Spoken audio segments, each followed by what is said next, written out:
Hey everybody, in here and at home.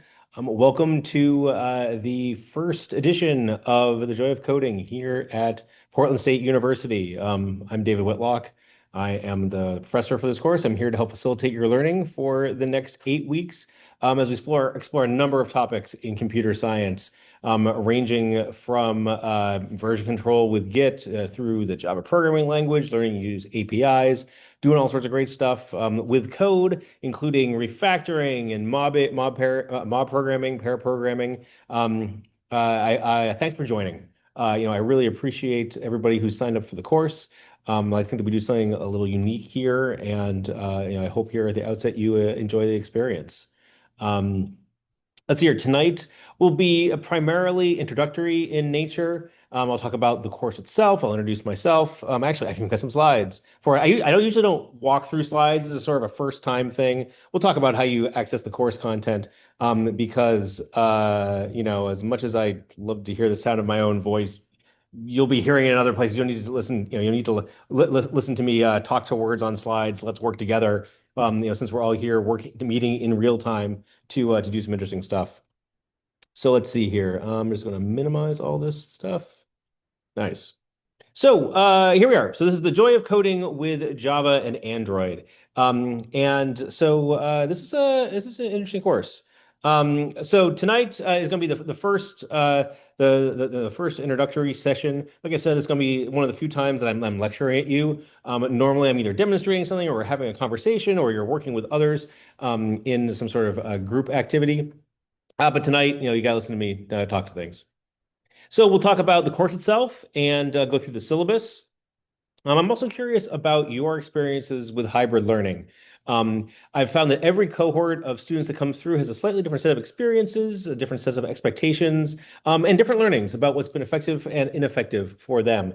And I want to hear from you all at the outset about what you like about hybrid learning, what you don't like, what I can do to provide a better, more effective experience for you as we learn together in this, still kind of unconventional model. And then we'll dive into some real work tonight. We'll be using Git and GitHub to get started with the course. I use GitHub a lot in here to share code with you. You'll use it to share code with each other. So I want to make sure that we get off to a good start using Git and GitHub. And oh, yeah, do expect that we'll go until 8:20 tonight. I'll keep an eye on the clock to make sure that we don't go over. So I'll introduce myself. I'm David Whitlock. I've taught PSU for a very long time. Lots of students have come through my class. I've really enjoyed working with so many people over the years. The ability to interact with students as they're getting closer to graduation, as they're in the upper division courses. It's really great to see what people come in with, to watch them learn, and then I always love hearing from people who have taken my course in the past to see how well it served them, the things that that they found afterwards. Actually, there's been a lot of good feedback to me over the years about what has and hasn't been effective. This is not my full-time job.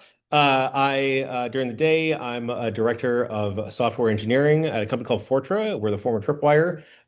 We make cybersecurity software, so we help keep the bad guys out. Whether it's protecting your financial information, your personal data, nuclear power plants. We make sure that people have secure configurations for their software. Happy to talk about what I do during the day at some point. The topics might come up here just naturally during class.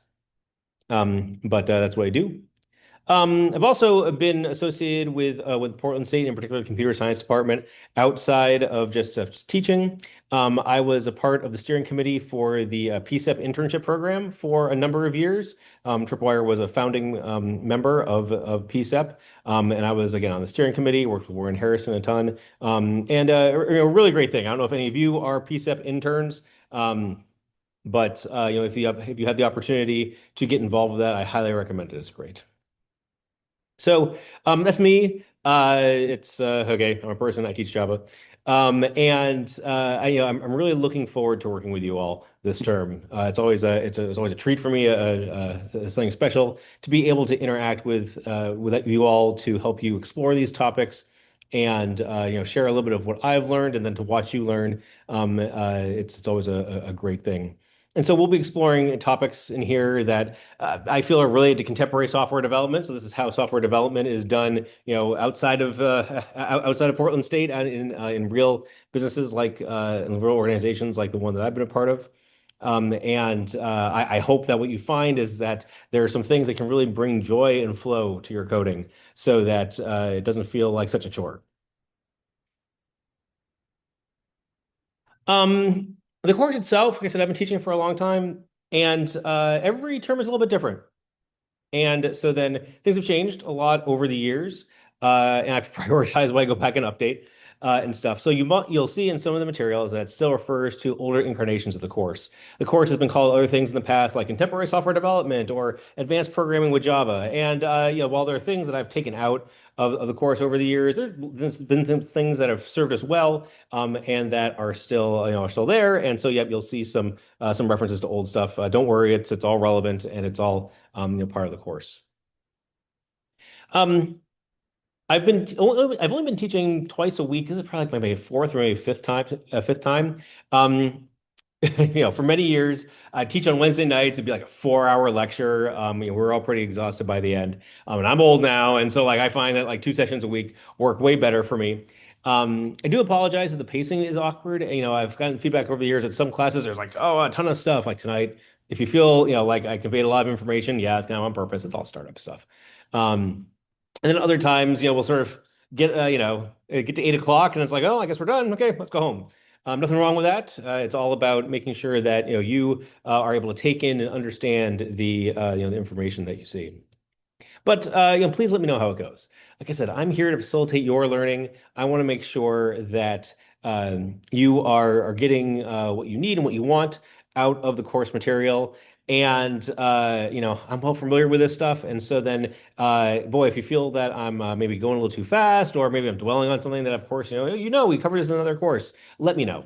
Again, I'm here with you. And with such a nice tight cohort, I think I saw there are 10 people registered for the course. Thank you all for registering. I hope you all stay that way. We have an opportunity to do something different. I've taught this course to 60 students in the past. I've had 20, 30 students. But here I want to, I feel that I won't be successful unless each one of you is able to fully engage in the course in the way that you want. And since there are only 10 of you, we ought to be able to do that together. So, please feel free to advocate for yourself and what you need, because we can scale. Because we're scaled down, we can get to a point where if you have a question, you raise your hand, and everybody else can find out. Okay. I want to say a few words about contemporary software development and how we're developing software in the year 2026. So, it should come as no surprise to anybody that software is what runs the world, right? It's everywhere. It's in everything. And it's on our persons, and pretty soon will be in our persons. And so it makes it really important, just from a societal and a human aspect. Um, and what we've seen over the last 18, 36 months is that AI capabilities have just blossomed and opened up all sorts of opportunities in terms of writing software, of being able to solve problems that matter to real people. And despite the fact that so much of code is generated by AI and so many words are generated by AI, when it comes down to it, software is still written for people by people. Sure, you can have an argument about like, oh, robots talking to robots. Great, great. We're not there today. Maybe next time I teach it, we will be. But I hope that you'll keep in mind one of the things that guides me in this course is that software is again for people by people. So that means that we as software developers need to be aware of the people around us, whether those people are our coworkers, the people that are on our team that we collaborate with to solve problems. And you'll get experience doing that in the pair programming, the mob program, and of course, discussions that we have here in class. And then we're also writing software for other people. And I think this is something really important and something that, in hindsight, I didn't fully grasp until I was well into my career, that, what we're here to do, just like any organization, just like any endeavor, is that we're here to solve a problem that matters to somebody else. Yeah, it's fun to, do things on our own, but ultimately that has limited impact, limited value. One of the things that I hope we I don't know so much get to experience, but I hope we get appreciation of in this course is that ultimately, what we do serves others. So anyway, we'll come back to those topics later in the course. The other thing about software development is that because software is so malleable, right? It's not physical. It's not like, we don't really worry about the laws of physics until you get down to like the chip and, electrons and things like that. But, in terms of software, oh my gosh, it can do anything. And it's so easy to change. And we should leverage this, and embrace it and accept it. And as a result, we're always uncovering new and better ways of working. Yeah, sure, newer tools, but better ways of collaborating, better ways of conveying, communicating, what we're doing, better ways of working with others. And this, ultimately, we want to lead to better results, better solutions to problems. So we'll be talking a bit about what makes for quality software and how to validate that quality. We'll be learning about test-driven development and unit testing in this course, so that we can demonstrate and quickly demonstrate that our software works as expectedly, as we make changes, as we evolve it. Another thing, like I said, you'll get to experience is people working together to write software in our pair programming sessions and our mob programming sessions, which is the way software is done in the real world. Yes, yes, yes. It's less people are pairing with AI, but at the end of the day, someone's going to consume your software. And so whether you're working with the end user or someone else in your team that's integrating it, another person that's taking your component, again, software is for people by people. Um, Something that I've always tried to emphasize in this course is the reality that you work with you read a lot more code than you write. I know my experience, especially as an undergraduate, was writing code on my own. Yep, it was my own project or my own thing that I was doing. And then except for like that rare opportunity where we had to work in a group and it was super awkward because it was forced and it was awkward because I was bad at it, didn't have a lot of experience. Didn't have a lot of experience not only working with others, but consuming other people's code, trying to make sense of it. In this course, you're going to see a lot of code from other people. A lot of it's from me, but you'll also be working with third-party libraries. You'll be working with tools like Android. You're going to be seeing frameworks, big frameworks, and you'll learn how to plug into them. And this is a critical skill to have because, if you choose a career in software, you'll be working with other people's code a lot more than you will, just writing your own from scratch. We'll be also looking at techniques to evolve software so that as new needs and requirements come up, you'll be able to meet them. Um, you know, any tool that is successful, people are going to want more of. And so then we'll learn about techniques like refactoring and writing clean code to make sure that your code has a solid foundation on which you can build new things. You can change things, you can add to it. So lots of cool things related to how software is done. I'll say in the real world. Oh, I'll go into I guess I had forgotten I go into more detail here. But like as I said, we'll be doing test-driven development, and this is the cycle that we'll learn about in a couple of weeks, where you write your tests first. You say, listen, what do I want my software to do? I'm going to write a test that validates that. And then what you do is you run that test, you see it fail because you haven't implemented the functionality yet. And then you go and implement the functionality. You make the test green, you make it pass, and therefore you've demonstrated that your code works as expected. And then you go back and you look for opportunities to improve the code without changing behavior. What this helps you do is go fast with confidence because as you change your code, you can get rapid feedback on the impact of the changes that you've made. And like I said, we're going to do pair programming and ensemble programming, also known as mob programming, where we bring people together to solve interesting problems and put together great solutions. And this is like one of my favorite parts of the course because we get to see people working together. And I can tell you right now, there's going to be some times where we're working with someone that's going to be great. You're going to be like, oh, wow, we're really either getting along or you're seeing different perspectives and stuff. There are going to be other times where it's like, that wasn't the greatest interaction. It's okay. This is all part of learning, all part of, figuring out how to collaborate with other people, to externalize the things that are in your mind through your mouth or through your fingers into code. But what this ends up doing is lowering the overall cognitive load because when you get confused or like as you're noodling on a problem, having someone else to work with ultimately makes it easier for you, which means that you can have increased stamina, go for longer, develop more things. It's a great experience. Well, I'll say most people think it's a great experience. It's an interesting experience and one that I hope you can learn from. So, it helps you get unstuck faster because there's someone else there with a different point of view, set of experiences, way of interpreting data, so you can collaborate and bust through problems more easily.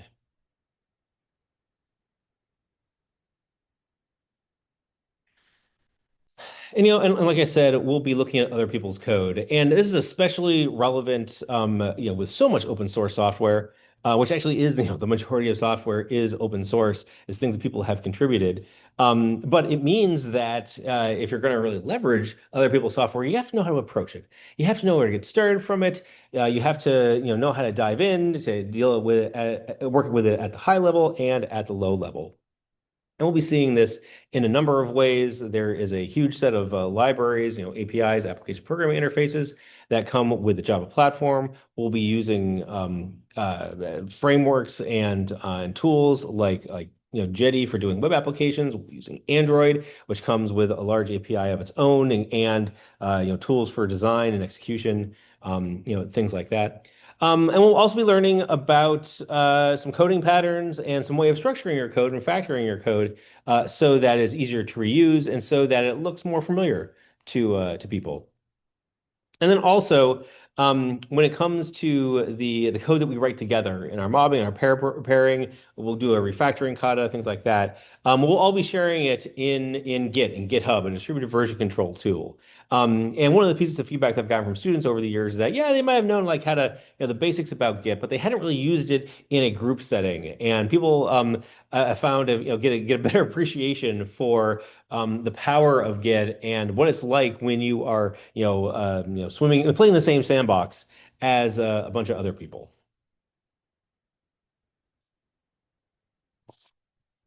And then, being able to evolve code for the future. As I was saying, when software is successful, people want more of it. And so your code is never really done. When it comes to software, yes, you turn in the assignment, but the course never really ends. As a matter of fact, the course ends when either you retire or your company goes out of business. And maybe one of those is great and the other one's not. But the thing I want you to the mindset I want you to explore is that we're playing an infinite game here. And so then, there really isn't an end. There is just a new opportunity to continue to play. Sometimes the rules change, but sometimes, you get to, play another round, do it again. So this is where we'll explore code refactoring, and over time we have a five-phase project where you'll start coding that next week after next, and then every week there'll be another increment to your project that you'll build that goes from writing very simple Java classes all the way through an Android application. And the goal here is to give you experience taking a code base forward, coming back to code that you wrote 3 weeks ago and saying, oh, I know a better way of doing that now, and having the opportunity to do that.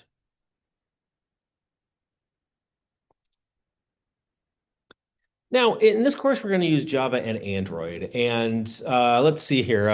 I'm curious about your experiences with these languages. Let's see here. Let's do a show of hands. And so then in sorry, in the chat, in Zoom, raise your hand or indicate if you've worked with Java before. No, no, no Java here in the classroom. No, that's fine. Yep. A couple of people have. Good, good, good. Okay. Yeah, because it's not standard part of the curriculum anymore, is it? Yeah, right. I mean, there was a time where there was like you saw it in like 200 level course or something like that. A couple other people have. Okay, good. It's a new it's a language that's new to. Okay, good. Someone saw it in 302 for like a couple of weeks probably. Yeah. And you can be forgiven if that doesn't stick, a year and a half later. Um, the reality is that Java and even Android, this isn't bleeding edge. This isn't like, brand new things. But what I've found is that the Java ecosystem, including Android and how you do web applications and the API and everything like that, really is an effective set of tools for exploring these topics in contemporary software development. You'll be able to see code refactoring. You'll be able to work with an API. And you'll be doing user interface development on a platform which is relevant, but it's not HTML and CSS and JavaScript, right? So you're not going to learn a whole bunch of other technology. You're going to be using seeing Java code and maybe some layout stuff and everything like that. And don't worry, the first thing that you'll do in the course, we'll talk about it on Wednesday, is an exercise called the Java koans, which has turned out to be a very effective way of introducing or reintroducing people to the Java programming language, to some of the core APIs, where you have these little code snippets where you basically, fill in the blank with the right answer. And what students have told me is that it really helps reinforce maybe some of the concepts that you covered in 302, or it helps them discover, new little things about the Java programming language, which then helps them in their assignments. So I guess I'll say this: if you're not familiar with Java, or if it's been a while, we've got a way to re-onboard you into Java, not only the language, but also just how you work with it and you build with things. We'll see that on Wednesday, or we'll begin discussing it on Wednesday. And you'll have an opportunity to work with that throughout the course. Okay, that was the first set of things that I wanted to talk about. I would like to pause for to give you an opportunity to give me to get some feedback from you on what we've heard so far. Is there anything else you'd like to me explore a little further? Any topics that you want me to dive into? We'll talk about the syllabus and stuff in a little bit, but I'm happy to take any questions or ideas, observations that you'd like to share.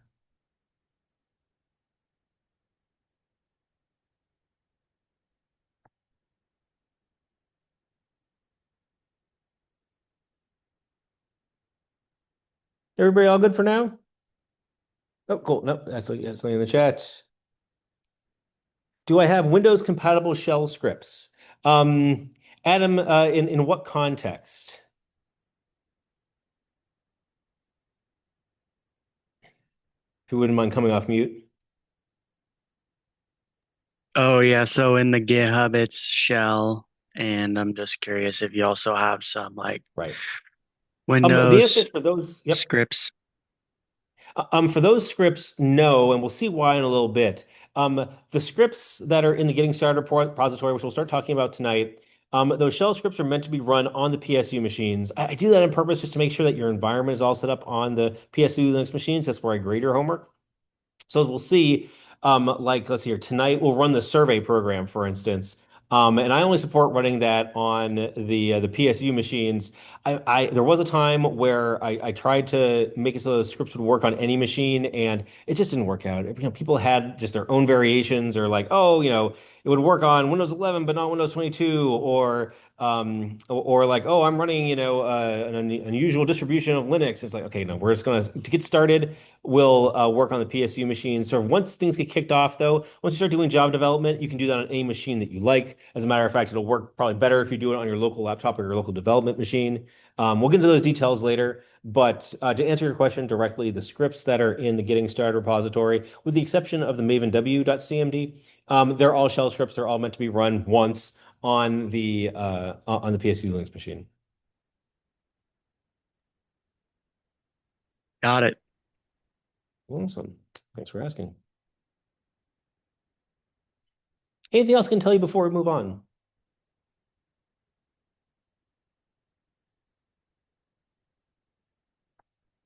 Okay. Um,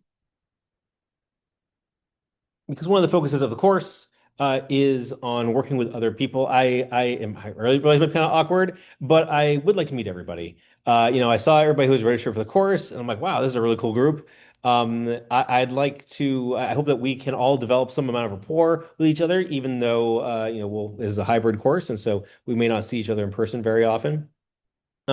But I would like to ask that everybody introduce themselves to the class. I'd like to get to know you better, understand what your background is, who you are.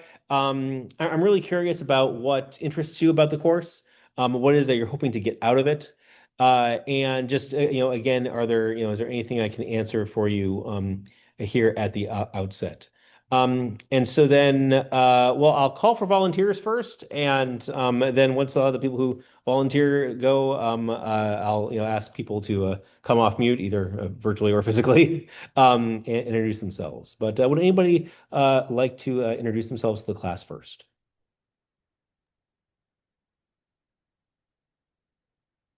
Adam, I I saw can you go come off mute. first. Yeah, thanks. Yeah, who's the icebreaker? Yeah. My first degree is in chemical engineering, and then I started studying CS. I currently work at Thermo Fisher, part of semiconductor. My research now as a master's student is in convolutional neural networks, and I want to start a business on some app ideas and other things. So I'm really looking forward to the test-driven development Hmm. and test clamping and things like that because I see that still as added value, even in an AI-driven world. Because even the AI can get feedback from the unit tests. Yeah.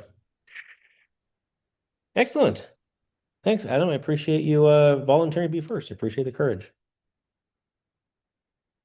Anybody else like to speak? Hello, I'm Trevor. Thanks. Yeah. Trevor. I'm CS senior. I'm part of the PSAP program right now, doing my last cycle with Nice. Trimble starting next Nice. week. Yeah, and I'm just excited to get some hands-on coding. Excellent. Yeah, yeah. The guys at Trimble are great. I think you'll enjoy the internship. Awesome. Thanks, Trevor. Sid Ali. Thanks for coming off mute. Yes, hi, no problem. My name is Sid. I'm a master's student, and I'm taking this class to get more experience with Java. Good, good, good. Yeah, I mean, I hope what you all get to see is not just the Java language, but just all the things that you can do with it. We'll learn about all of the APIs that the platform has, and so then you won't need to write your own linked list because someone has already done it for you. It really is about using other people's code to like solve the problem that's important to you, as opposed to like having to do everything yourself. Excellent, thanks, Sid. Thank you. Tristan.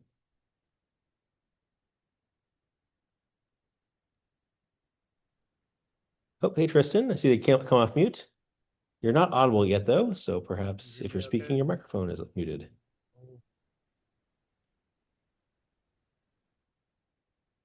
Oh, I see Tristan has muted themselves. But Jillian, I saw you come off mute. Uh, Thanks. no worries. My name's Jillian. First degree was in computer engineering and Oh, senior now in computer science. Gonna be starting work at KLA for semiconductor, so pretty excited about that. Sorry, I think that my mic's cutting out, but no, sound um, good. yeah, I honestly know very little about Java and Android as well, so pretty excited to take this class just to learn more about it. Excellent. Yeah, yeah. One of the things the students told me in the past is that, yeah, we talk about all this contemporary software development stuff, but the practical skills are, yeah, more familiarity with Java, and even if they don't end up doing Java programming, just having more, just a broader set of languages, in their quiver helps them out. Great. Mm. Thanks. Yeah, yeah. Yeah. So my name is Deboy. I'm Hi, a Duboy. senior in computer science. The reason why I'm taking this class is just basically the small device application with Android. I always wanted to learn a little bit about mobile development and also learn about Java. Yeah. And I heard a lot of great things about this class too. Well, thank you. Yeah. Oh, I'm glad. Yeah, glad that's got a good reputation. That's important to me that people feel that they're getting value out of it. So, honestly, I think it's been word of mouth that's allowed me to keep teaching this for so long.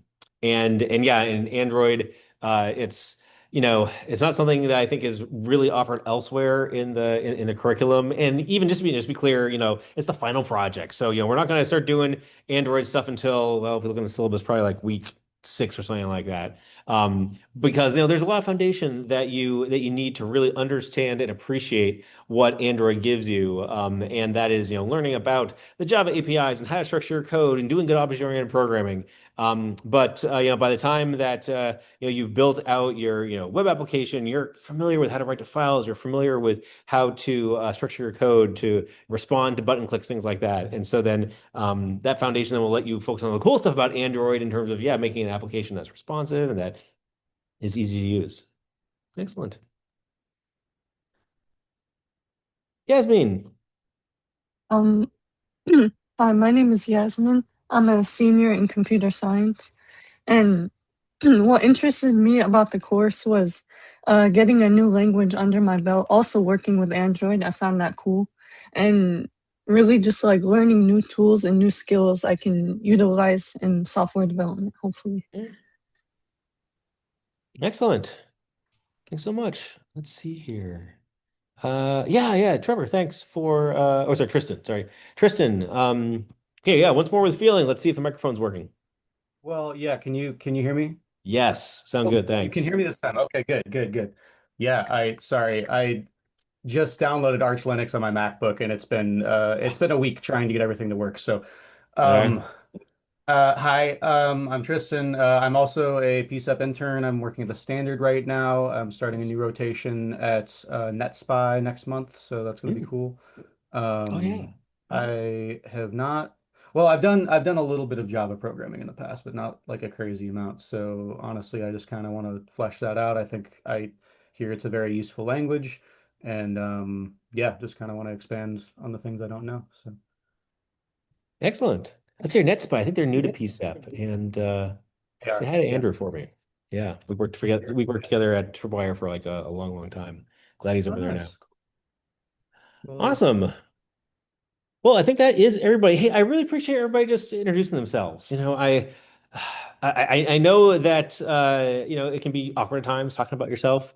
But I'll try not to drone on about this.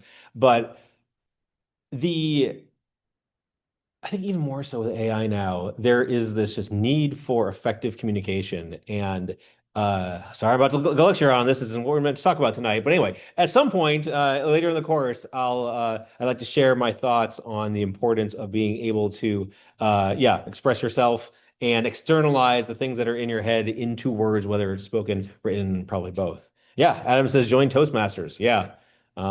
Boy, if you want to learn, if you want to get practice and be confident speaking, yeah, it's definitely recommend Toastmasters. Okay. Oops, I just minimized a thing. Is that going to bring it back up again? There we go. Nice. I don't need this to be so big. Cool.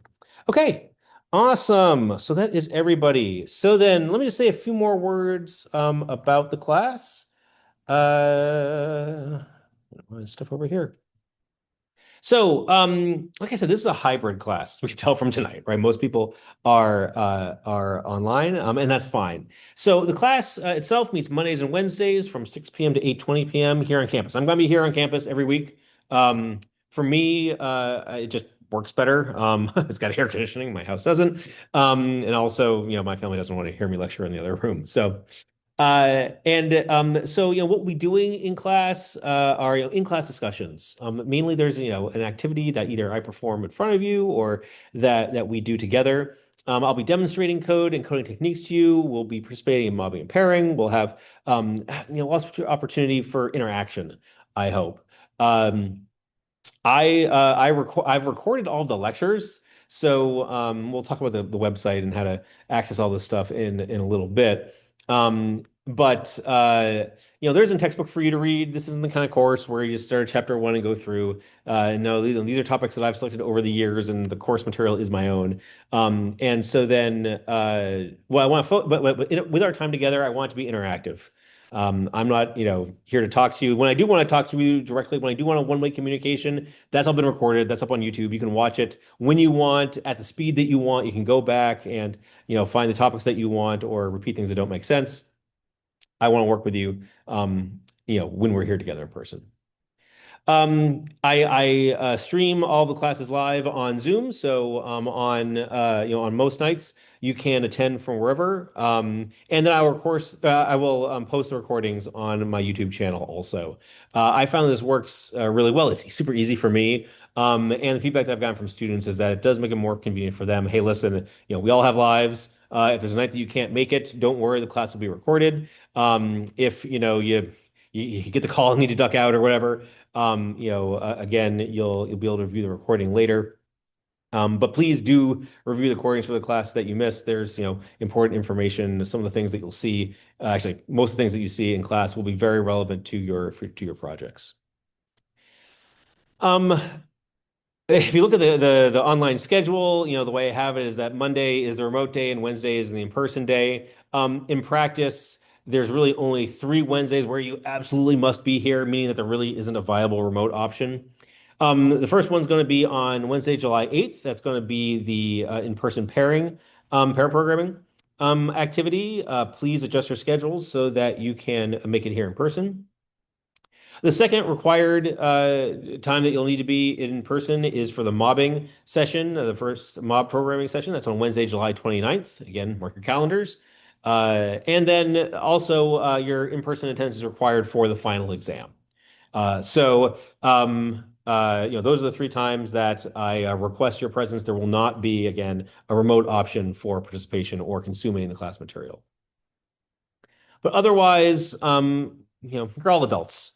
A big part of what you're learning in college is how to manage your priorities, manage where you are and when, where and how you engage. And so then I don't consider attendance to be mandatory. I say in-person attendance to be mandatory. I do encourage you to participate in real time so that you can consume the information live, so you have the opportunity to ask questions, to interact with the material. I will say though that when I've talked to students, the students that do the best in the course are the ones that make the effort to be engaged, especially in the classroom.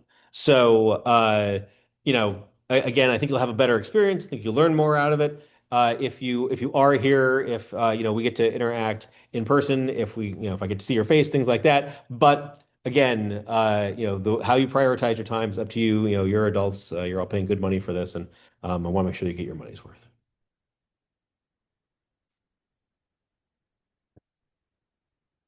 Okay. So speaking of hybrid learning, I'd like to do an activity with you all now.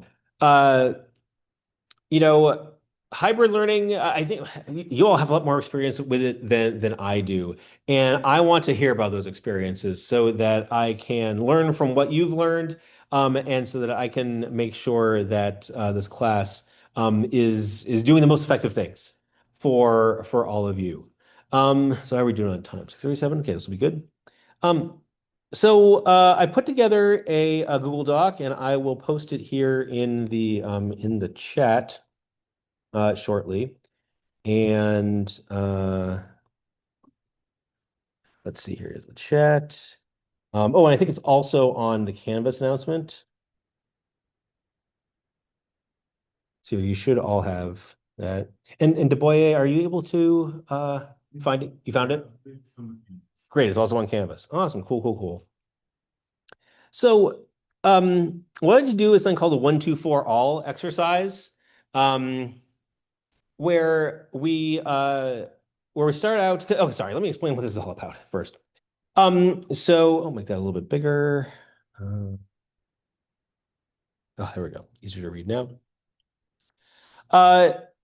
I'd like you to think about and talk about the experiences that you've had in hybrid learning. I'd like to brainstorm and discuss various aspects of your experience. I'd like to know for you what's worked well, what hasn't worked well, and then what you'd like to apply to this course. Things that are important to you, maybe after hearing now more about the content, the techniques that would work for you. And so we'll do this in this what I call, well, not what I call, what is called a 1-2-4 all exercise. So we'll spend 4 minutes. I'm into time boxes. We'll talk more about it later when I talk about pairing and things like that, but I like to have time box activities. So we'll start out with 4 minutes of quiet brainstorming on your own. So please go through and collaborate on your own, fill in things that have worked for you and haven't worked for you, and ideas for this course in this document. We'll start out with 4 minutes, just quiet reflection, because I know a lot of people think best when they or work best when they can, focus on something. But I know a lot of other people also get good ideas as they're talking with other people. So the next thing we'll do is, and that's, so we'll start out with one working by yourself, then we'll do two people talking with each other. So I'll create some breakout rooms in Zoom, and Dubois, I don't know, you can figure out how you want to engage. Feel free to join the Zoom or, get a drink or something, I don't know.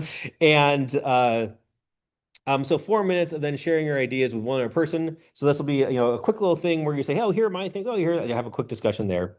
And then we'll, well, let's see here, probably groups of four. So I think we've got enough people in the Zoom for that. Yeah, we'll do right, group of four, and 4 minutes of with four other people, sorry, with three other people. And I'm just going to, let's see here. Tonight I'll randomly assign people to breakout rooms. And again, sort of like sharing what the four of you have observed, and then we'll do like a 3-minute report out for everybody, where I'll get to hear your experiences, and you'll get to share them with the rest of the class. And so then I think that'll work well. Give people an opportunity to work on their own, and then exchange some ideas with others. Before we dive in, though, anything else I can tell you about this 15-minute exercise that we're doing?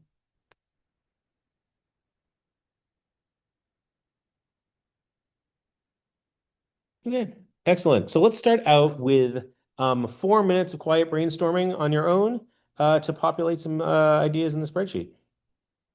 Not spreadsheet, the document.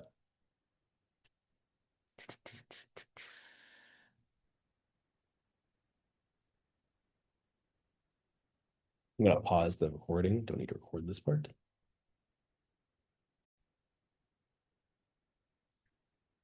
Awesome. Well, so I heard a little bit of the conversation that was happening. Good stuff, good discussions, good things people talking about. I also saw what's here on the on the page. Let's see, I am sharing my screen. That's good.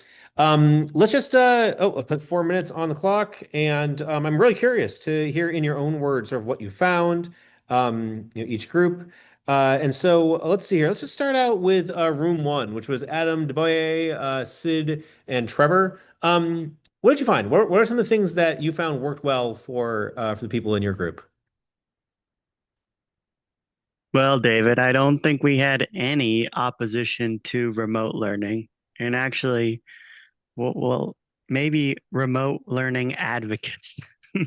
I like the flexibility and heard everyone else really liked the flexibility. And unfortunately, because of the recent DOE funding changes, a lot of less classes have been hybrid, and that has really hurt me as a full-time worker and student. So looking forward to that coming back in the future.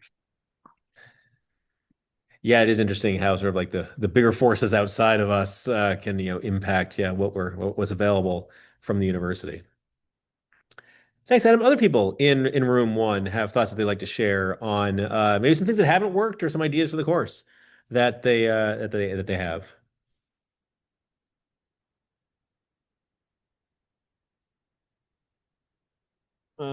Some things that haven't worked in the past are just technical issues, internet, not having Canvas updated correctly, stuff like that, or it's not easy to get the information like in person.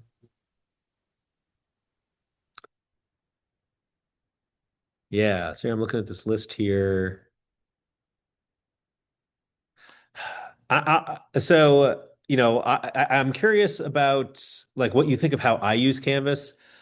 I have to admit that I find it slow and awkward as a course coordinator to use Canvas. So what I've tried to do, so Canvas, and we'll talk about more this shortly with the syllabus, but Canvas is used like for the quizzes and the calendar and stuff, because I know, you all are used to Canvas and things like that, but you know, there might be opportunities for me to improve how I use Canvas. Happy to take your feedback on that one. But I think there's, one of the things, and I'll talk about this later, is, I want to make sure that I can optimize, the course delivery for both, your needs, but also my needs too, to make sure that I can provide you with timely feedback and stuff like that. And grading things on Canvas is so slow, which means, oh, wow, I'll have to grade your quizzes this term because I don't have a grader. Okay. That's not going to be fun. Okay. That's cool though. Maybe it means fewer quizzes. No, it doesn't. Awesome. Okay. Thanks, room one. Room two, Jillian, Tristan, and Yasmin. Um, what have you found is effective and ineffective for you when it comes to hybrid learning?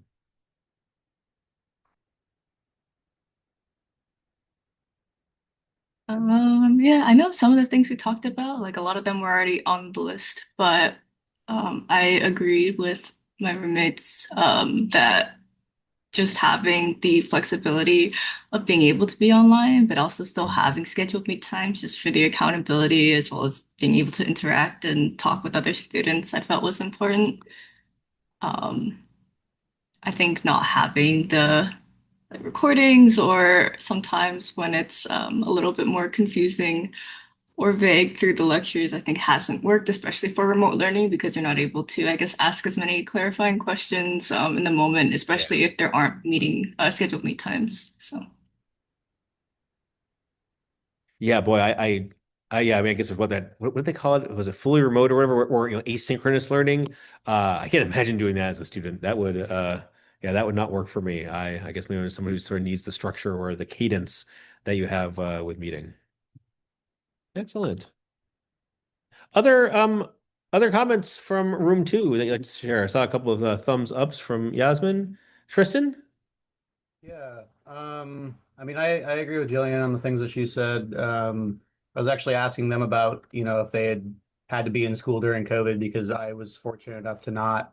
I graduated before COVID, like 2015, and then started college in like 2023. So I tried to that, which, thankfully classes nowadays don't sound as soul crushing to just be online like you really anymore. But I mean, overall, that being said, I actually do appreciate online classes. I like the flexibility, as I think Adam said, and yeah, I don't know, it works well for me. So I think as long as you're motivated and you keep a schedule and you remember the due dates, because you might not always Yeah. be reminded of that as often. That's about it. So yeah. Nice, excellent. Yeah, again, I'll pontificate more later in the course, but yeah, managing your workload and just keeping up with your deliverables is such an important skill. And I mean, it's basically how you get through the workaday world. And I've really noticed that there's a difference between people who are good at those skills, who have those skills, have the ability to um, keep their work flowing, who, when they get stuck, they get unstuck easily. There's a real difference in terms of the performance and success of people who can do that effectively and people who can't. So yeah, as you're going through this course, and I encourage you all the courses, be mindful of, do you know what the work is? Do you know what you are expected to deliver, to me by when? And because that will, ultimately help you engage and make sure that you can, stay healthy in the course with regards to your grades. Nice, cool. Well, thanks. I really appreciate that input. This is good stuff. I will say that yeah, when look some of these things on the left here that have worked well in the past, we'll certainly see echoes of that in this course. The learning at your own pace. Again, this isn't a self-paced course. I've got I have deadlines. And so then, as a matter of fact, we'll transition to that right now, and talk about okay the structure of the course. And yeah, so I think I definitely can amplify some of these things here. And then the things that haven't worked well.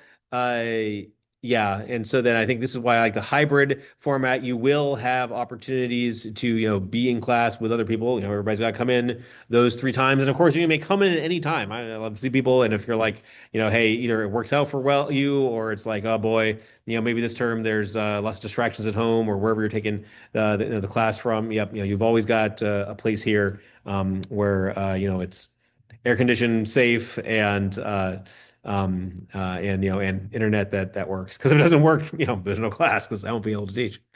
And let's see here. Yep, strict schedule. We'll definitely have that. Oh yeah, yeah.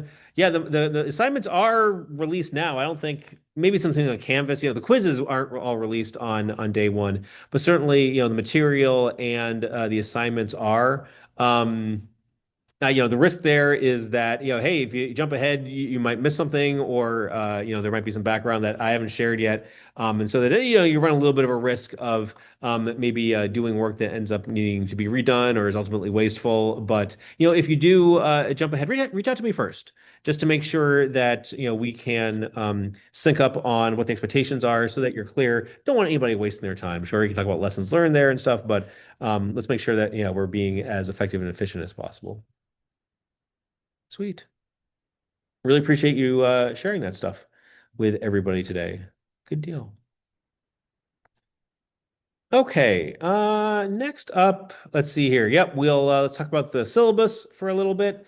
And then we're gonna need a break here, probably in about 15 minutes or so. And then we will work together to set up our Git repository for the projects in the course. So let's dive into that. Okay, this is the course homepage. I don't know, like I said, I find Canvas a little constraining at times. So as far as like how, what I think of as the course schedule, it's here on the page. I wanted to provide you with something where it's very much week to week, so you know exactly what we'll be focusing on in a given session. So that you can, if you're someone like me who likes to prepare, you can come in prepared, or if you're someone that wants to be able to, engage quickly on it, you'll know exactly where to look. So, yep, stuff is on Canvas also, but I work off of, and I consider the sort of the primary source for the course to be the course homepage. I'm just going to walk through this, and then we'll dive into some details. So every class session has its own little section. I like bulleted lists. I'm one of those people. And so then every class has some stuff that you can do to prepare, which is reading over the lecture for that session. All lectures have a set of PDF slides. If you're someone who likes to read, if you're someone who prints stuff out, you can print them up. And then accompanying every lecture is one or more screencasts up on YouTube. I'll link to from here, where this is me talking to those slides. Everybody, welcome. Hi, everybody. And so then this is my audio commentary. This is me talking about what's in the slides. I do request that you make every opportunity, or you make every chance to review them before class. It'll help you engage more during our time together.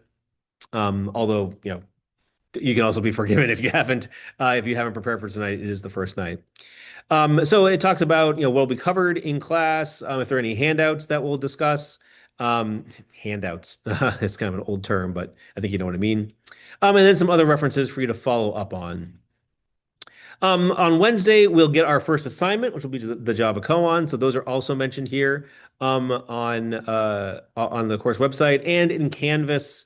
I have I have calendar items for the assignments and when they're due and everything like that. So my hope is that the Canvas calendar, if you like put all your courses together on one calendar, the stuff for the Joy of Coding will be up there also, and so that you can integrate it in if that's a view that you find useful to you. But ultimately, my goal here is to convey what you need for any given session and let you know what's coming so that you can plan your time accordingly. And the sessions will automatically collapse like I don't know, a week and a half or something after there, because I mean there is a lot of stuff here. We go all the way through, August 12th. There are 16 sessions in total.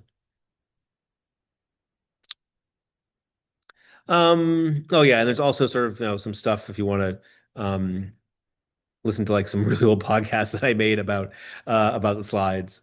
Um, but so there are reference material for Java and object-oriented programming if you want it, but really everything that you need to know is covered in this Java language programming overview. These two are just a little bit more detail. So let's dive into the syllabus. Okay. Oh, seriously, does that say winter? Did I not update it? Yeah, that's right. That is for summer. Apologize about that. So, as I was saying in the introduction, we're here to explore topics in contemporary software development.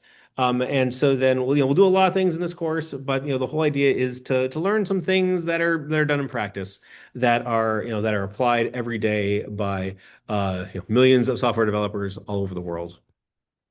And we're going to do this by by the lecture content that's up on the YouTube. That's the asynchronously delivered lectures. We'll have our in-class discussions. We'll see code demonstrated in class. We'll do pair and mob programming. Outside of our time together, you'll be working on a multi-phase project, as I mentioned, and we'll assign the first phase of that next week. Yeah, I think we see that next week. And of course, there are quizzes and exams along the way too. So, there are, I want a multimodal class experience. And so then you'll have lots of opportunities to demonstrate the knowledge that you've acquired by taking the course. So here are the topics that we're going to cover in approximate order that we cover them. We're talking about the Java programming language. Now, at one point, this course was really focused on Java. That was fine for a while, but I really wanted to expand it to cover other topics too. So, we don't go as deep as we have in the past into various Java topics. Instead, we get, I'd say, a good overview of the fundamentals. You'll get lots of experience working with the APIs, the utility classes, the IO facilities, all solid stuff.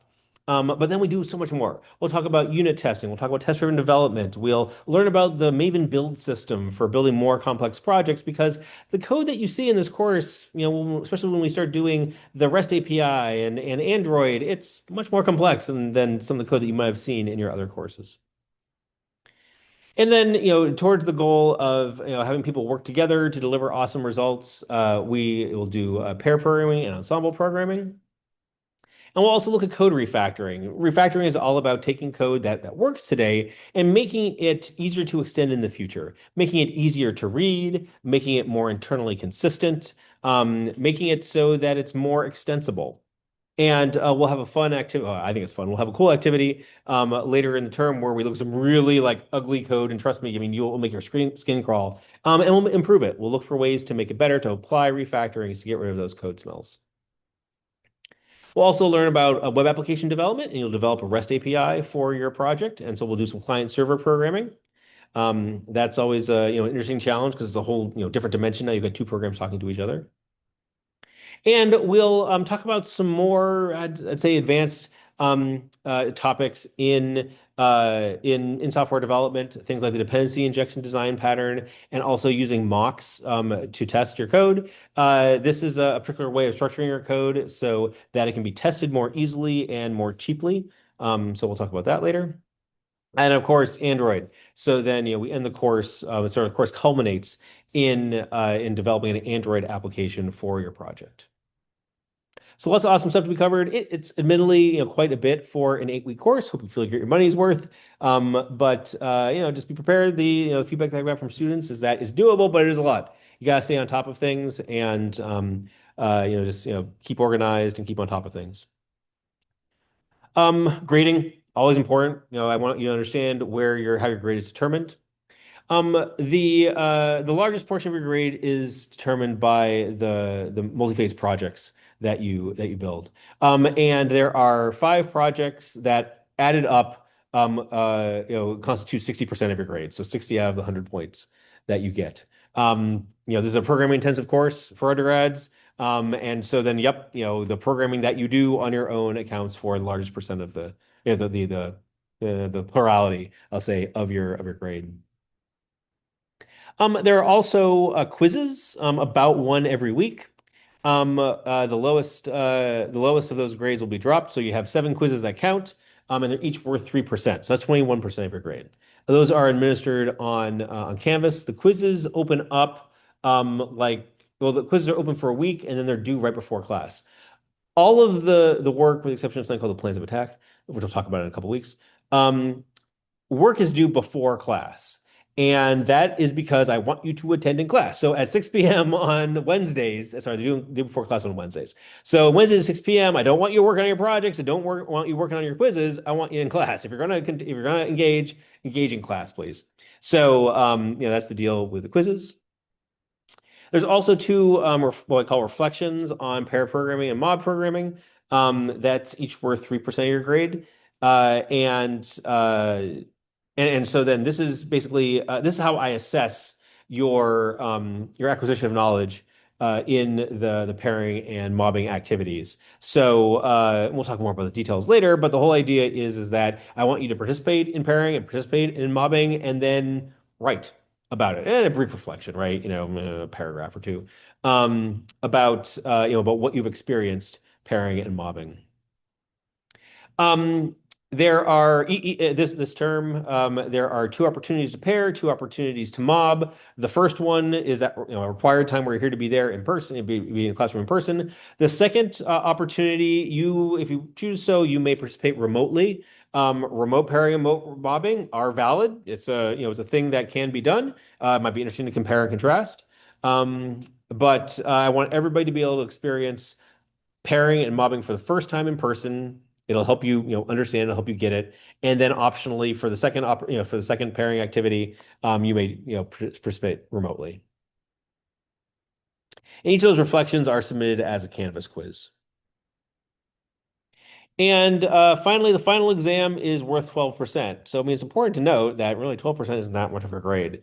And so then this isn't one of those courses where, you can, not engage during the term and then, make it all back up by, acing the final exam. Nope.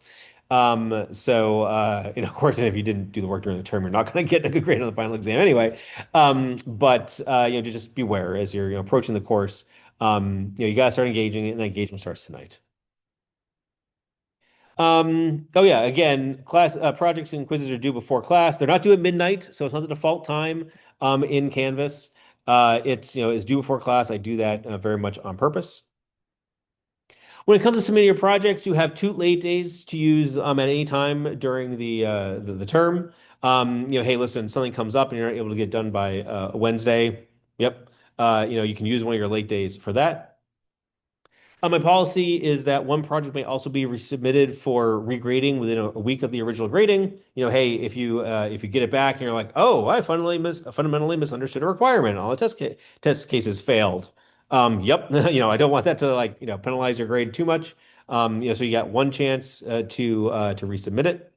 Otherwise, my policy is no other late work will be accepted. That's what I write on the page. In practice, let's work together on it. Right? Hey, I know stuff comes up. Sometimes you get sick and you're out for a week and you get really behind. Or, oh my gosh, you've got some other big project or life happens and stuff. Like I said, ultimately, I want you to be successful in the course. I want you to learn the material. I want you to have an opportunity to demonstrate your acquisition of the knowledge. And so then, if you need some more flexibility, if there's some additional, help or structure that I can provide, I'm happy to do so. And I guess what I would ask of you, though, is that reach out in a timely fashion. Anybody comes to me the last week of class is like, oh, I got my project 1 done. That's going to be difficult for everybody. So, the lesson that I want you to learn is to, stay engaged and on top of the work in the course. And if you're feeling behind or if you are behind, reach out. That's another great, lesson in professionalism that I'll talk about some other time. My policy is to grade on a curve, like 10 students, it's not going to be much of a curve. So we'll see how it goes this term. I also have a separate curve for graduates versus undergraduate. I have two graduate students, so I think it's it's pretty much everybody will fit to the normal letter grade scheme. Yeah, but this is just the policies there. I think in practice here again, we'll just use the regular one, the regular scheme. Let's see here. Don't cheat.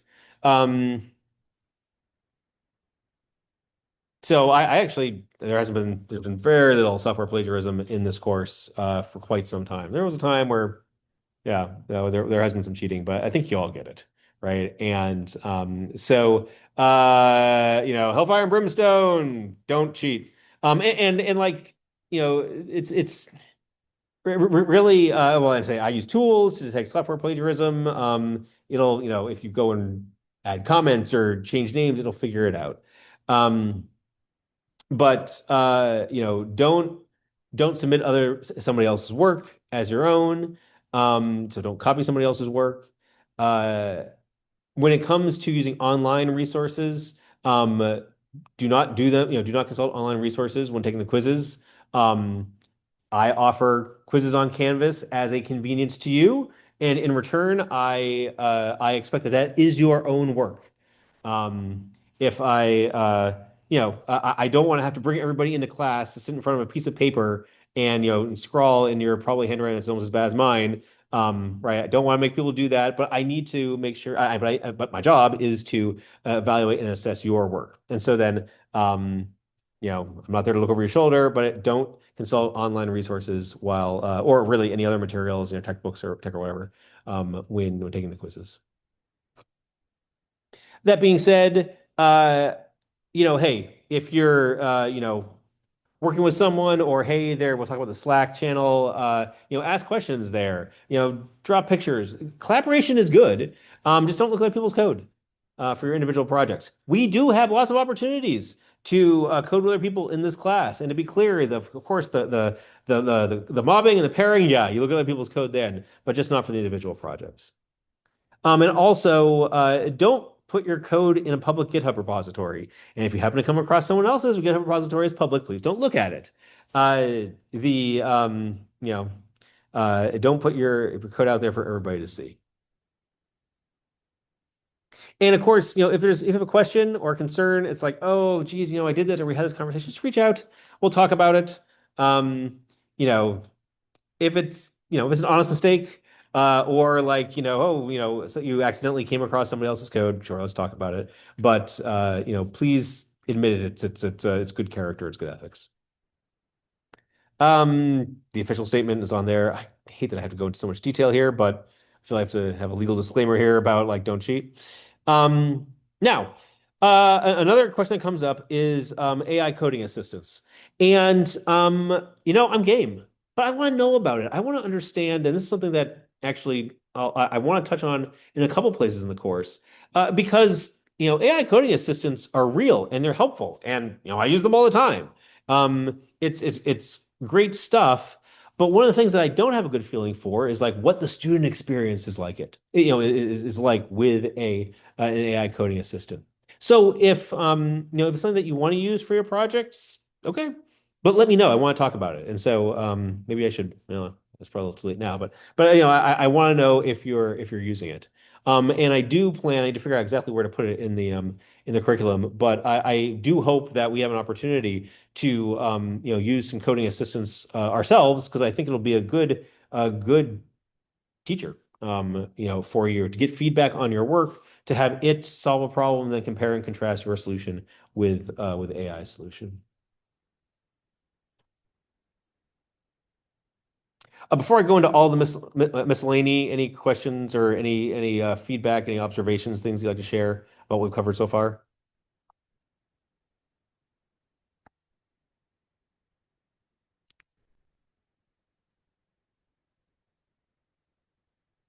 Yeah, I'm sorry that tonight's class is just basically me reading things to you, but yeah. Okay. Gazillion notes. Okay. Lecture notes and screencasts, like I said, all on the website. Please review them before coming to class. Oh, yes, of course, it always happens. What is the way for us to make up sick days? Oh, that's a great question. Well, really, the only thing, or at least in practice, uh, in practice, the way you make up a sick day is you go back and watch the lecture. Hey, listen, hey, on, next Monday, your dinner didn't agree with you or whatever, you need to lie down, you can't engage. Yep, happens to all of us. But just, go back and watch the lecture. The mandatory days. Oh boy, the three mandatory issues. There's three, right? There's the two. There's the mobbing, the mobbing, and the final exam. Um, there's not really a way to make that up. Listen, if you're sick though, let me know. We'll work something out. But so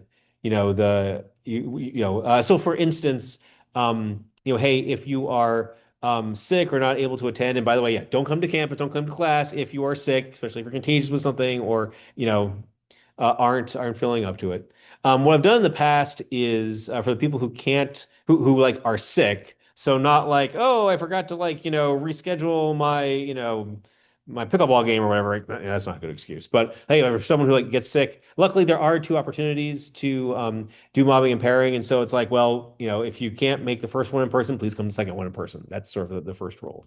And unless we have a whole bunch of people that missed the first one, there's probably not a way to make it up in practice. And so then we'll work it out, I guess is what I'm saying. There have been, a couple of people where we found another way to make it work out, and so maybe it's just attending the second one in person, or doing a little something extra, or calling it a draw. So I guess I don't have we'll take it as it comes. We'll handle the situation as need be, and I hope people are taking care of themselves and don't get sick. Drink orange juice. Okay. Advice from former students. Don't wait until the last minute to start the projects. Some of them might seem really easy. Like, oh, geez, I've done this kind of thing. I'm writing to a file, and that's so hard. And what students have said is like, okay, yeah, maybe in theory it's pretty easy, but in practice, okay, yeah, it takes some time.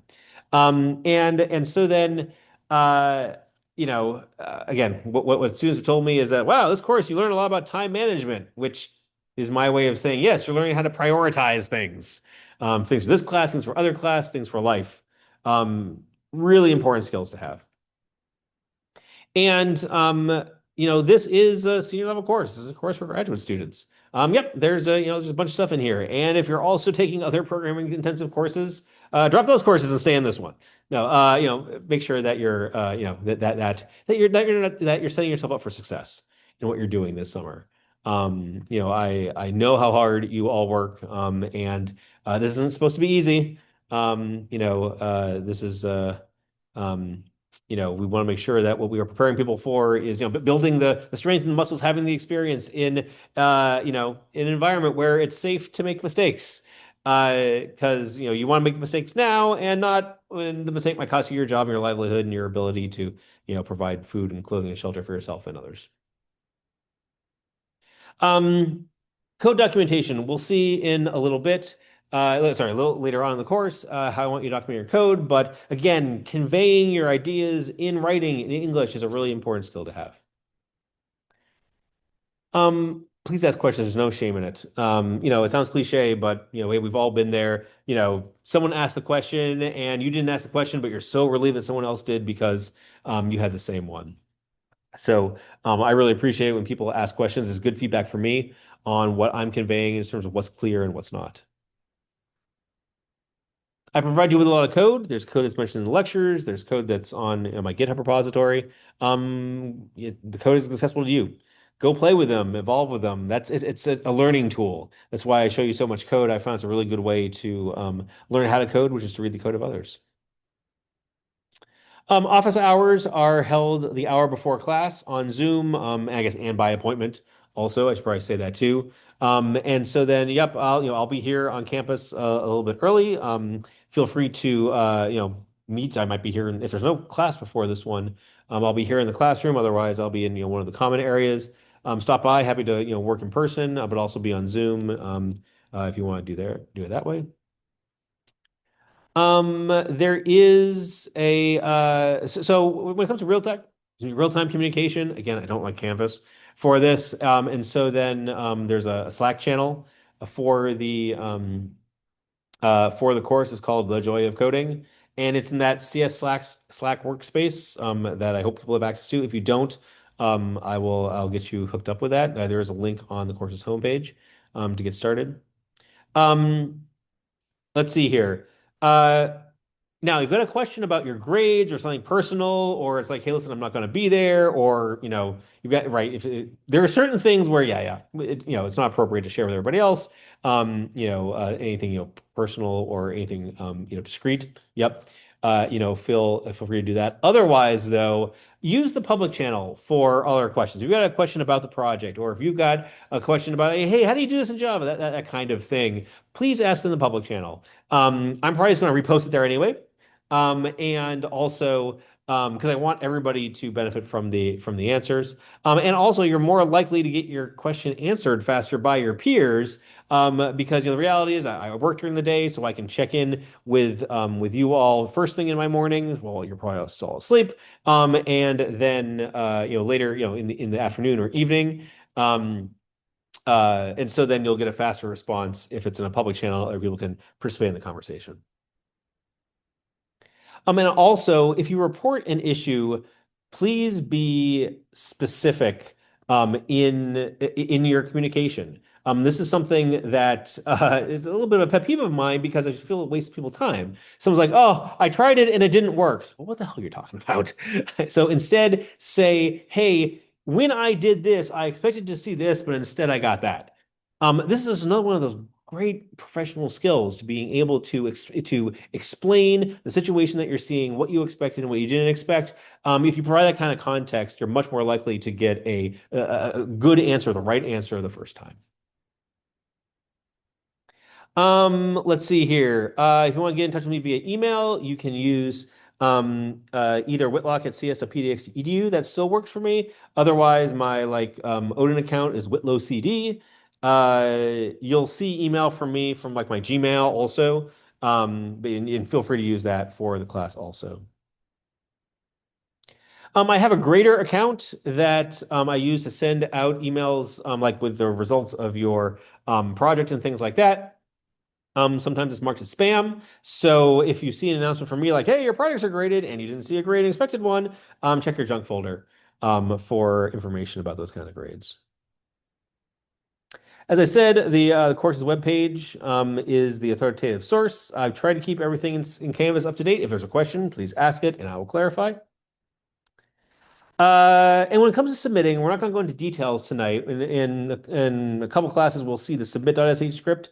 But to be clear, just pushing code to GitHub does not submit it. It puts up on GitHub, which is great. And please share your repository that we'll create here after the break with me. Right? We still have 8:20. Yeah, we're good. But just because you submitted your code doesn't just because you push your code to GitHub doesn't mean that you've submitted it. Submitting is a separate process that we'll talk about later. After the break, we'll talk about the survey script, and please run that though as soon as possible because this is tells me who you are and gives me information so that I can enter your grades. Your project, I don't post your project grades to Canvas. It's just one more thing for me to do. You'll have an email with your grade, and I will, throughout a couple times over the term, send out a summary of everybody's grades to make sure I've got everything recorded correctly. And of course, at any time you can ask, hey, how am I doing in the course? So please, run the survey. It also counts as the initiation of attendance, which is this, comparatively new thing where I need to go attest to the fact that you engaged in the course. This is, I think, important for things like student aid and, certain kinds of student aid, things like that. But the survey script only needs to be run once. You don't need to do it for every assignment, just run it once. Whew, okay, that was everything in the syllabus. Let's see here. Oh, question from Adam. What is the time to grade KPI target? Do you mean how long is it between the time that you submit and the time that you get your grade? Oh, yeah. Well, let's see here. I don't have graders this term. There's only 10 of you. I didn't even think to ask. So that means I'll be doing the grading. So if it's due on Wednesday. Oh, I'll try to get it done like by Friday night. Because, if people are submitting late or whatever like that. I don't know. I'll try. It's been a long time since I've had to grade. So I'll try to stay on top of it. I know how important it is to get rapid feedback, and I want to give you rapid feedback. And so then, we'll see. But yeah, my goal will be definitely to get it to you by the following Monday. And I will prioritize grading the projects, which you do have the ability to resubmit over grading the quizzes. But again, with only, 10 people registered for the course, it shouldn't take me too much time. I've automated a lot of this stuff. I've automated a lot of the like manual grading, the sort of I'll say I've automated running the testing script against your projects, and then I go through and I assign grades based on that, or I score it based on the output. Anything else I can tell you about the syllabus, about the sort of the class, the shape of the class, what we do?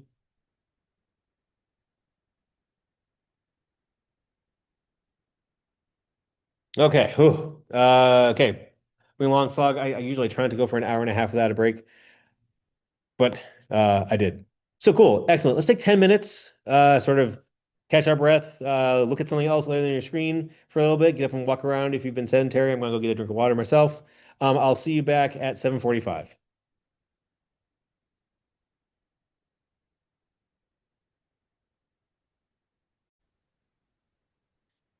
Okay, hey, we're back. Hope everybody had a chance to disengage, catch a breath. For the rest of class tonight, I'd like us to get started with building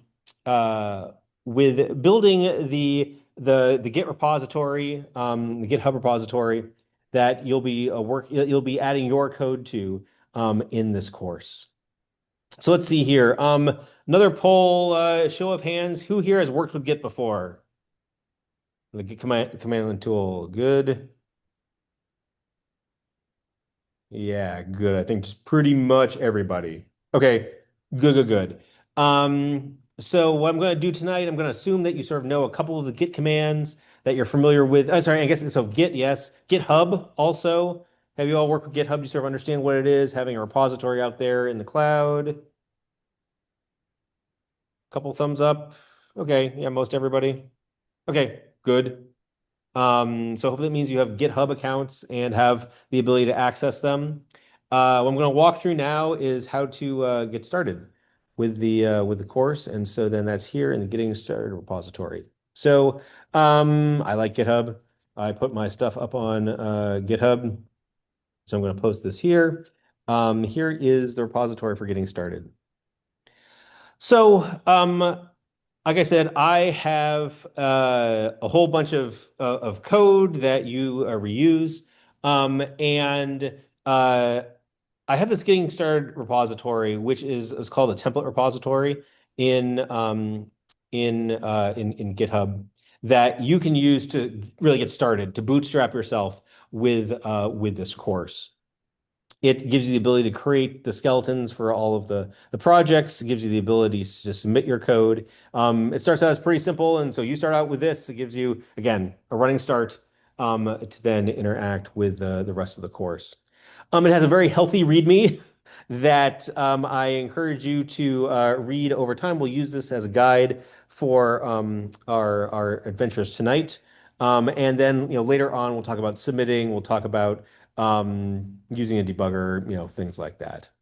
But please set aside some time to read over at least this first section about how do I use a repository, later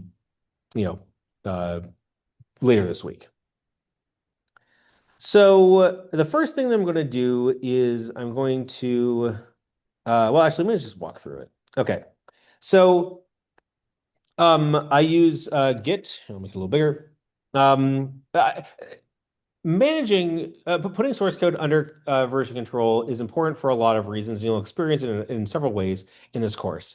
And when you're working as an individual, which you'll be doing for your multi-phase project, having your code under version control gives you a backup if like something goes wrong, or like you make a change and all of a sudden everything's busted. You just want to go back to a last known good state. Yep, you can do it that way.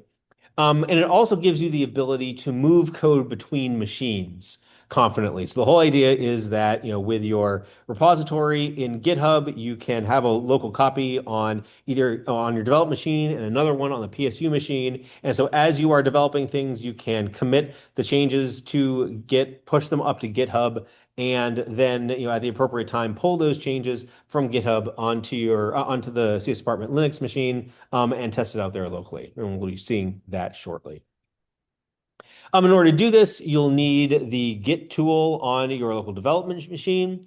And you can also use Git desktop tools. And then I'll be showing you lots of, I'll be showing you how you can use IntelliJ to do stuff for Git. Most of the time I like doing it that way. I find the command line to be a little too slow and onerous. So let's see here. Also, like I said, we'll be yeah, we'll be using git clone to make copies of the repository on various machines. And let's see here. So yeah. So the first thing we need to do is, well, you need to get a GitHub account, which hopefully all of you have. I recommend the student developer account. It gives you free private repositories. Just to be super clear, I'm going to emphasize this a couple times tonight. The code that you write for your project, so like your own code, the stuff that you don't want other people to see, that needs to go in a private repository in GitHub. But then when we all work together on the mobbing and the pairing, you'll be using a different repository, which everybody will have push access to, which is the other thing that you use Git and GitHub in this course, which is collaborating with the other people me and the other people in the course. On code that you write together. And so then it's an important skill to have, and probably the first time that or maybe possibly the first time that you've really used Git to collaborate with others. And so then there's the things that you learned there. So the first thing that everybody can do, and feel free to play along at home, is to create a private repository from this template. And the way you do that, scroll all the way up to the top, and there's a green button, get some windows out of the way, called Use this template. And we'll say, create a new repository from this template repository. So I did that, and now it's saying, okay, it's going to start with the getting started template. I don't need to include the branches. There probably aren't any that are interesting. And then it's going to ask where I want to put it. I'm going to put it, so I'm making a copy of this repository, essentially. And I'm going to put it in my as my user, not like the Joy of Coding PDX, which is more of a group. I'm going to put it as my user because it's going to be my repository. You're going to do the same. Put it in your own workspace. And I recommend that you call it Joy of Coding Summer 2026. That's what I'm going to use. So it'll do there. Description doesn't really need it. Choose visibility. Okay, you are going to make a private repository. Again, please make a private repository. All your code should go in a private repository. I'm going to make a public repository so you all can see the code that I put up there. I'm going to be doing things like creating the projects. We'll use this for, especially with with the REST API project, I'm going to be doing a bunch of refactoring. So that'll all go in my repository. I want you all to see it. It'll be public. Great. I do not want to have Copilot build anything here. So again, mine's public, yours is going to be private. And this is really what you need to do. I recommend that you call it Joy of Coding Summer 2026. So we'll create the repository. This usually takes a moment or two.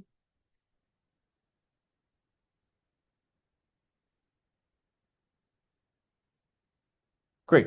So now I've got my own repository. It is in it's in my workspace and my user called Joy of Coding Summer 2026.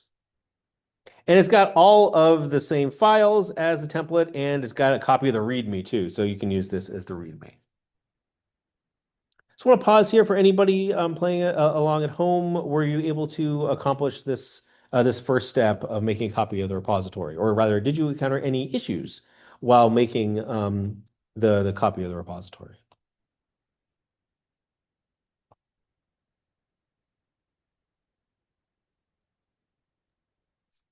Okay. I tuned out there for just a second. Did you say we need to fork your repo and then Nope, make don't a fork it, please. Use the yeah, it says it's an important detail. Yeah, a fork is always public, so you don't want to do a fork. got You want it. to you want to use this template and say create a new Right. repository and make it private. Okay. Thank you. Yep, no, that's an important detail. Thank you. Yep. And then make a private copy of that.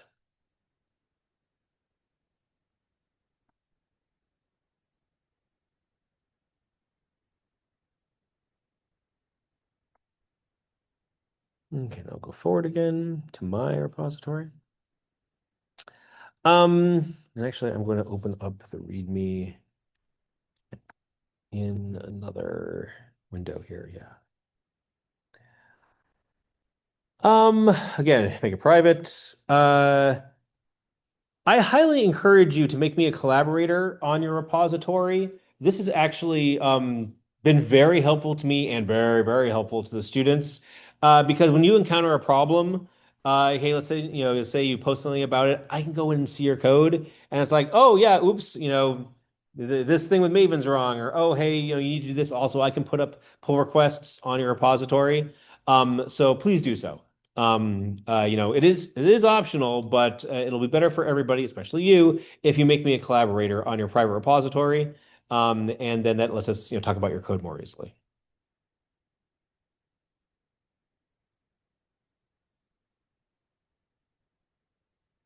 Okay. Could you just throw your GitHub in the chat? I did. Oh, sorry. Thank you. I see it. Or Yeah, okay. no, Oh, yeah. Also, sorry. You meant my GitHub ID? your account. Yeah. It's just David Whitlock. Yeah, yeah. Thank you. So, yeah. Make David Whitlock a collaborator from GitHub, a collaborator on your private repository. Yep, I see some invitations coming in. Thanks. So yeah, and I should probably then have make me a collaborator. I should probably have my David Whitlock in there. Oops. Okay, cool. See some people doing that. Thank you. I'll clip those invitations later. Okay. Now,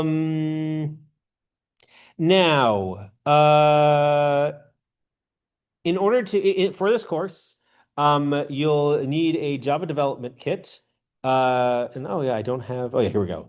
That you may need to install on your personal machine. You'll need at least version 17 of Java. I believe the latest one works. If there are problems, please let me know. I'll fix them.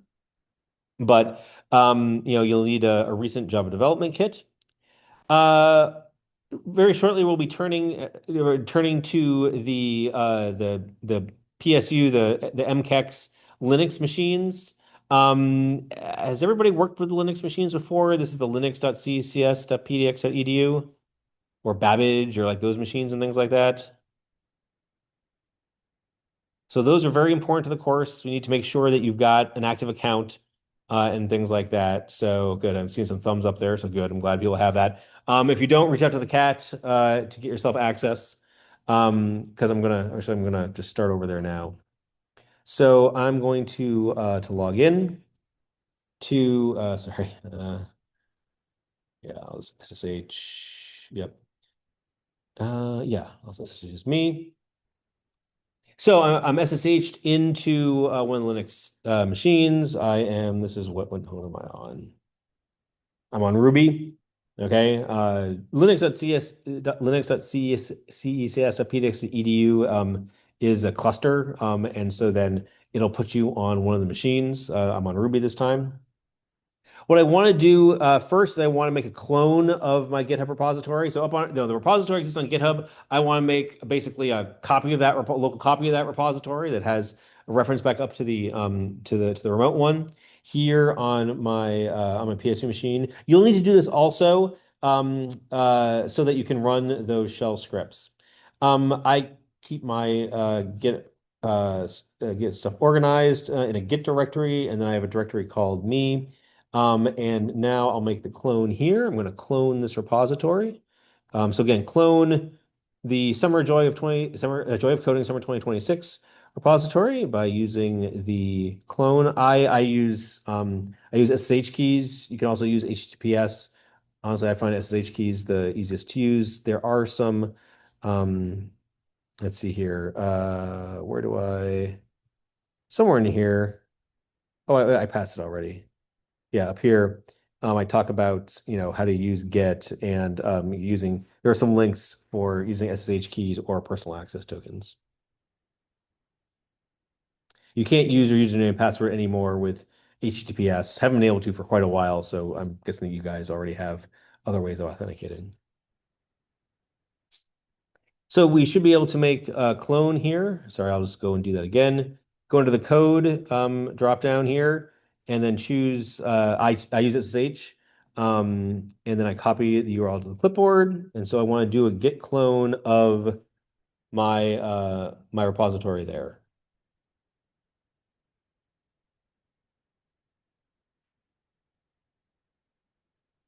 Okay, and now I've got A Joy of Coding Summer 2026 checkout right here.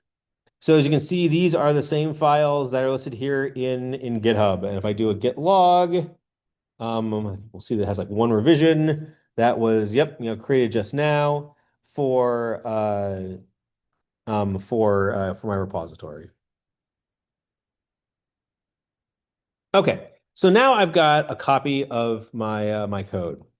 For those of you playing along at home, have you encountered anything surprising so far?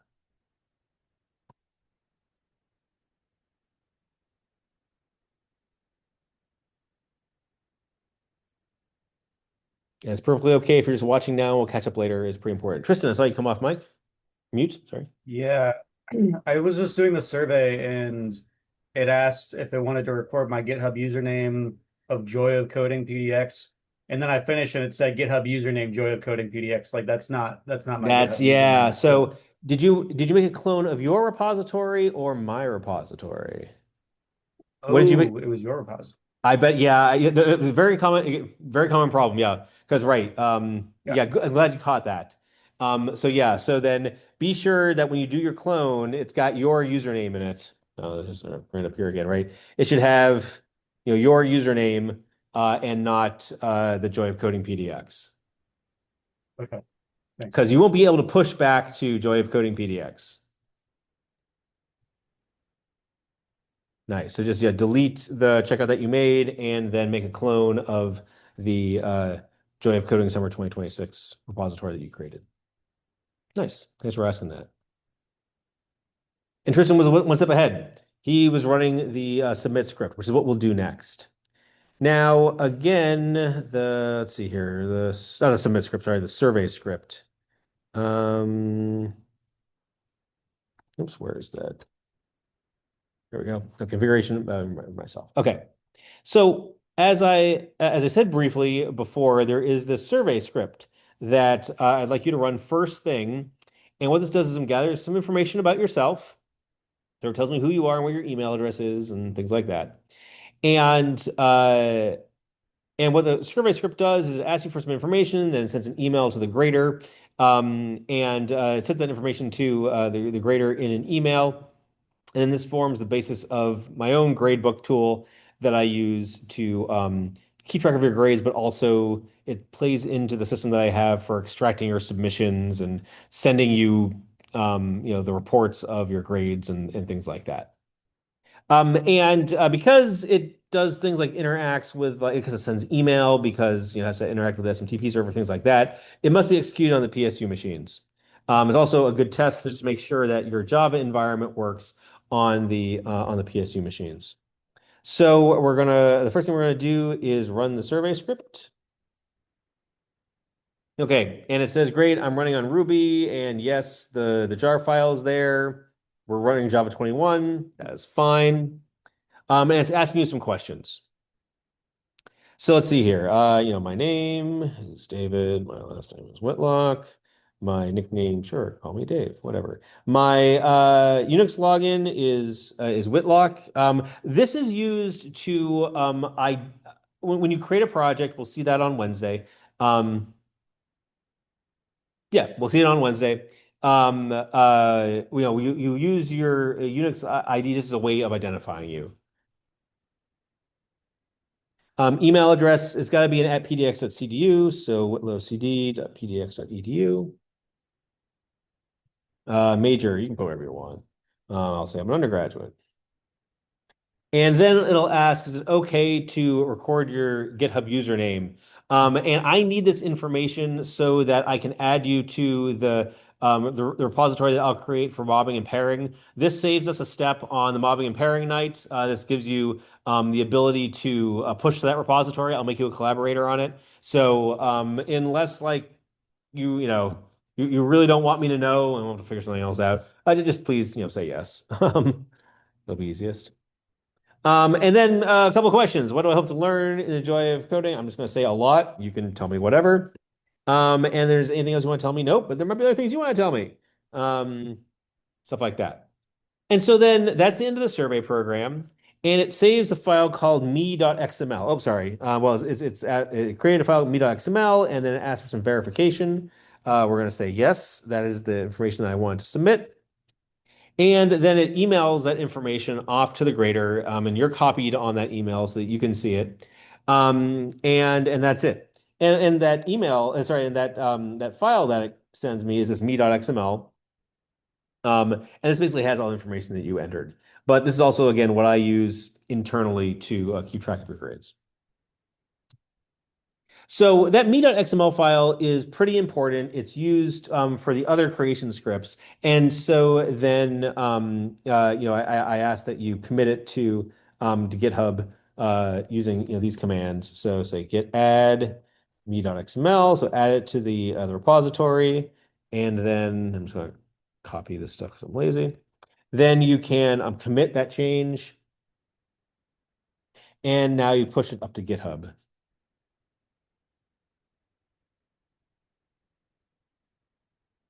Okay, that's successfully pushed. And now if I go back here and if I reload, we'll see that the latest change, yep, I just made that now, and that there is a me.xml file. So please do the same. So after you run the survey script, commit and push the me.xml file and verify that it's available on GitHub.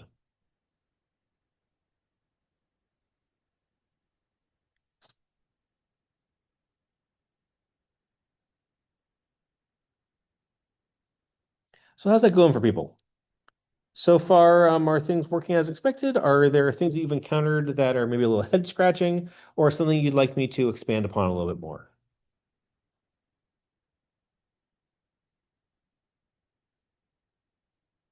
A couple of thumbs up.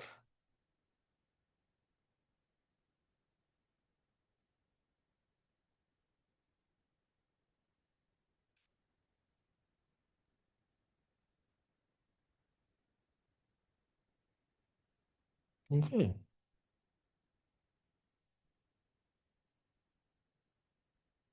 Nice.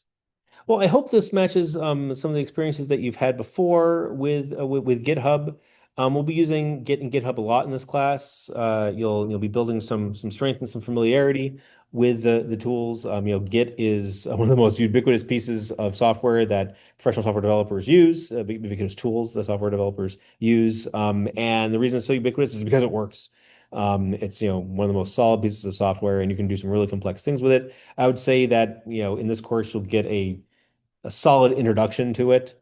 But we won't be doing things with branches. We won't be doing things with super complex things, which is fine. I think we're getting good workaday experience with it. And let's see here. What else do I want to say about this?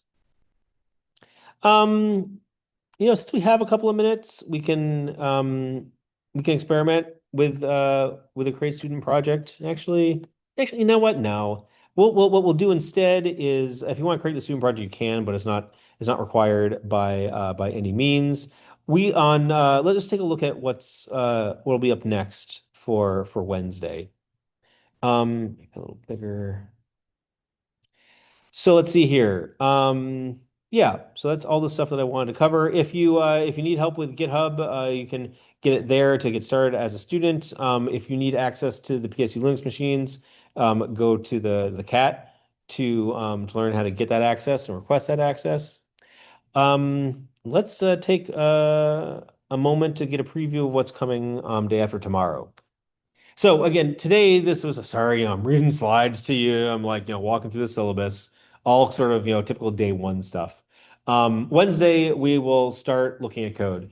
We're going to create our first our first project. It's not the beginning of the 5-phase project. It's the koans that will get you introduced to the Java programming language. So we're going to start talking about Java on Wednesday.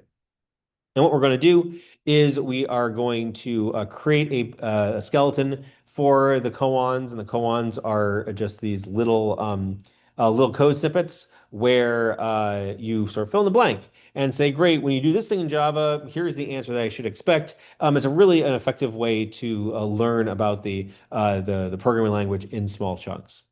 And so we'll get started on that together. And so then we will explore the Java programming language that way.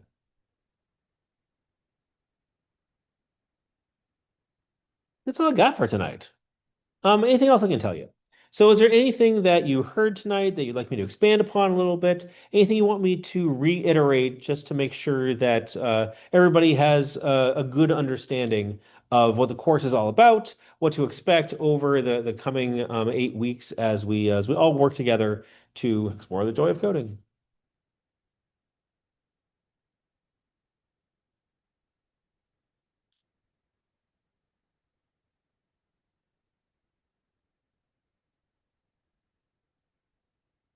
Okay, then.